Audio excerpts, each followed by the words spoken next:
স্থানীয় সংবাদ পড়ছি চন্দন লেখাপাল।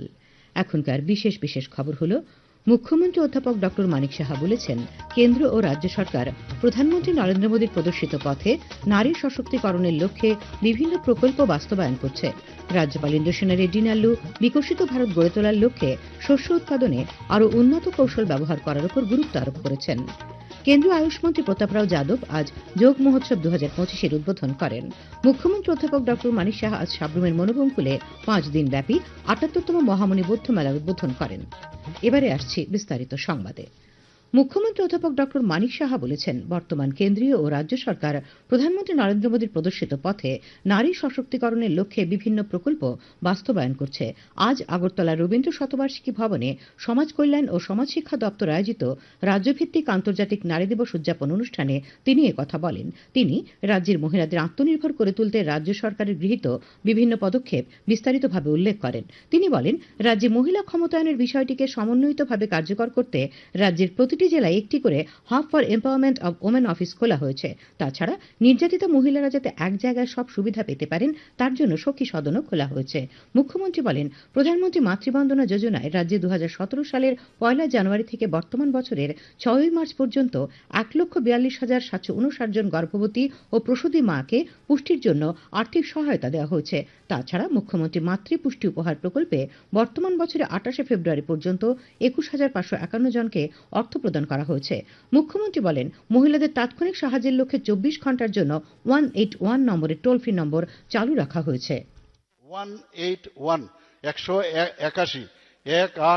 একটা টোল ফ্রি নাম্বার আমরা রেখেছি, যেখানে মহিলাদের কোনো সমস্যা হচ্ছে ইমিডিয়েটলি এই নাম্বারে যদি ফোন করে তাহলে তার যে সমস্যা সে সমস্যা সমাধানের জন্য সেটা কাজ করছে।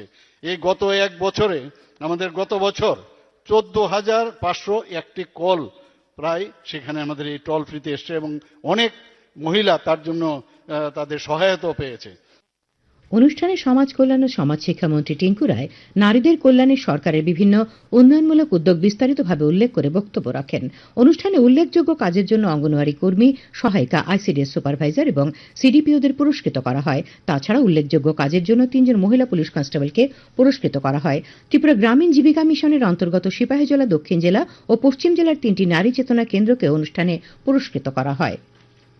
রাজ্যপাল ইন্দ্রসেনা রেড্ডি নাল্লু 2047 সালের মধ্যে বিকশিত ভারত গড়ে তোলার পরিকল্পনা বাস্তবায়নের লক্ষ্যে শস্য উৎপাদনে একাধিক কৌশল আরও উন্নত করার উপর গুরুত্ব আরোপ করেছেন। প্রজ্ঞা ভবনে আইসিআর ত্রিপুরা আয়োজিত 3 দিনের কর্মশালার উদ্বোধনী অনুষ্ঠানে আজ রাজ্যপালের লিখিত ভাষণে কথা উল্লেখ করা হয়। রাজ্যে জীবিকা এবং পুষ্টি নিরাপত্তা নিশ্চিত করতে শস্যের উন্নতি বিষয়ে আয়োজিত এই কর্মশালায় রাজ্যপালের ভাষণে আরও বলা হয়, ত্রিপুরায় বিভিন্ন ধরনের ফসলের জন্য উপযোগী বৈচিত্র্যময় কৃষি জলবায়ু পরিবেশ গর্ব করার মতো। অনুষ্ঠানে আইসিআর ত্রিপুরা শাখার প্রধান চৌধুরী বলেন, 3 দিনের কর্মশালায় ফসল উৎপাদনের পাশাপাশি কৃষকদের রোজগার বাড়ানোর উপায় নিয়েও প্রশিক্ষণ দেওয়া হবে।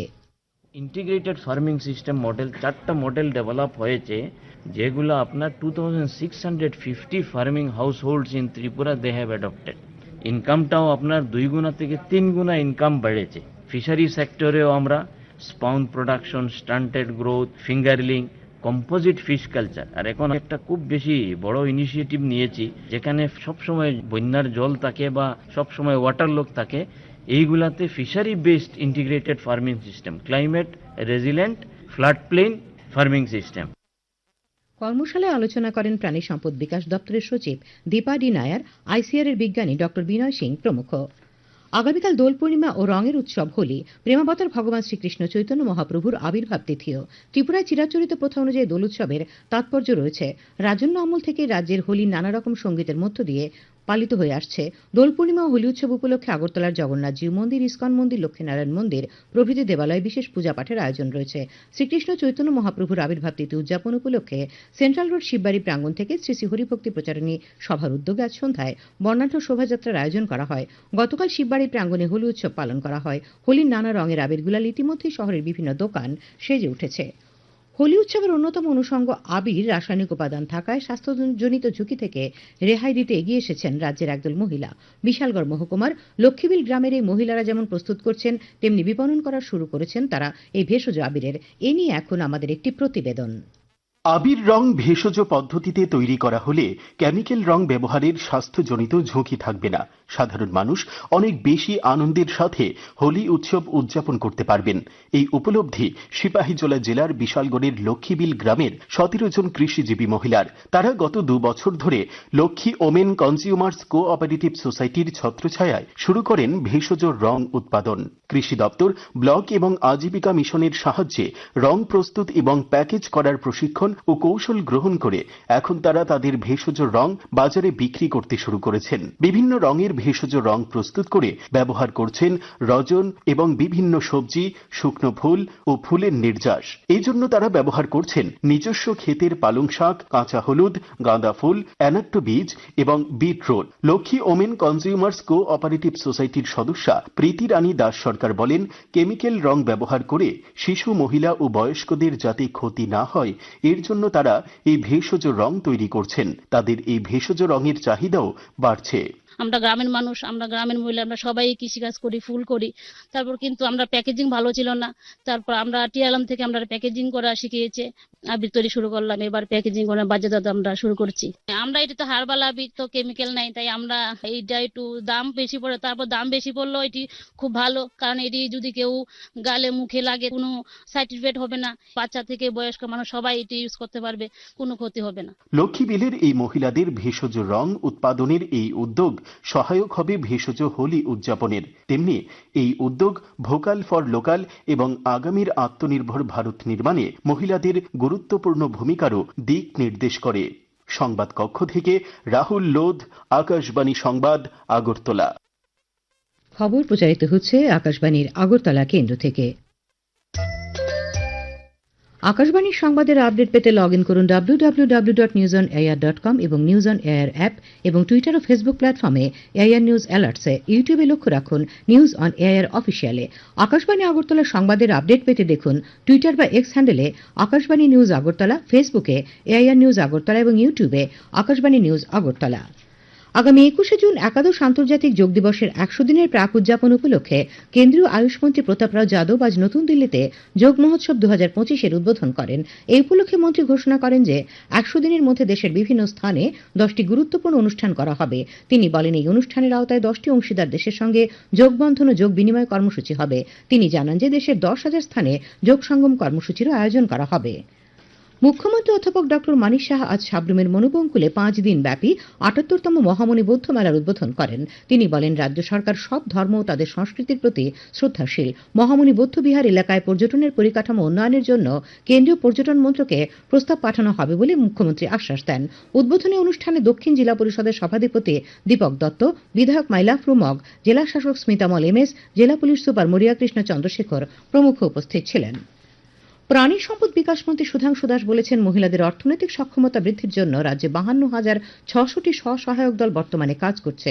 বর্তমান কেন্দ্র ও রাজ্য সরকার মহিলা ক্ষমতায়নের লক্ষ্যে বহুমুখী কর্মসূচি রূপায়ণ করছে।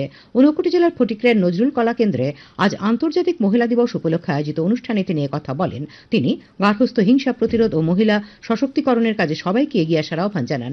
বক্তব্য রাখেন ঊনকোটি জেলা পরিষদের সভাধিপতি অমলেন্দু দাস, কুমারঘাটের মহকুমা শাসক NS Chakma, BDO doctor Sudip প্রমুখ। অনুষ্ঠানে সভানেত্রী ছিলেন কুমারঘাট পঞ্চায়েত সমিতির চেয়ারপারসন সুমতি দাস।